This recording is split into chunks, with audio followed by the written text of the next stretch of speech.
Falegnameria Giulio Tegon. Da 30 anni nel restauro dei serramenti. Approfitta ora della detrazione fiscale. Qualche disturbo in alcuni settori delle nostre regioni, ma scopriamo insieme in quali. Sul Veneto maggiore nuvolosità, sui settori centro-settentrionali con qualche debole rovescio sparso, ampio soleggiamento altrove salvo una diffusa e parziale nuvolosità. Diamo uno sguardo alle temperature, le massime saranno comprese tra i 15 e i 20 gradi, valori minimi invece tra i 10 e i 13 gradi circa.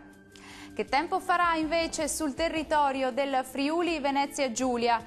Nubi irregolari diffuse sui settori centro-settentrionali, ma scarsi fenomeni o qualche rovescio sulle Alpi. Sarà soleggiato invece sulle basse pianure del Triestino. Temperature massime che risultano essere in aumento tra i 16 e i 22 gradi, minime tra gli 11 e i 13 gradi invece. Concludiamo con uno sguardo alla situazione meteorologica del Trentino Alto Adige. Nubi in aumento nel corso della giornata, qualche piovasco nel pomeriggio, poi piogge più diffuse la sera, specie sui settori centro-settentrionali. Andrà meglio sui confini alpini e sulle aree più a sud. Vediamo anche in questo caso le temperature, le massime sono attese tra i 20 e i 21 gradi, minime sui 13-15 gradi circa.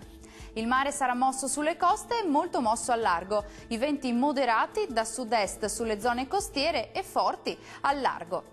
Dal meteo di Antenna 3 per ora è tutto, arrivederci.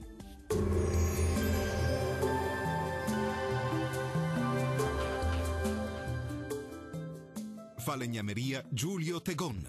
Da 30 anni nel restauro dei serramenti. Approfitta ora della detrazione fiscale.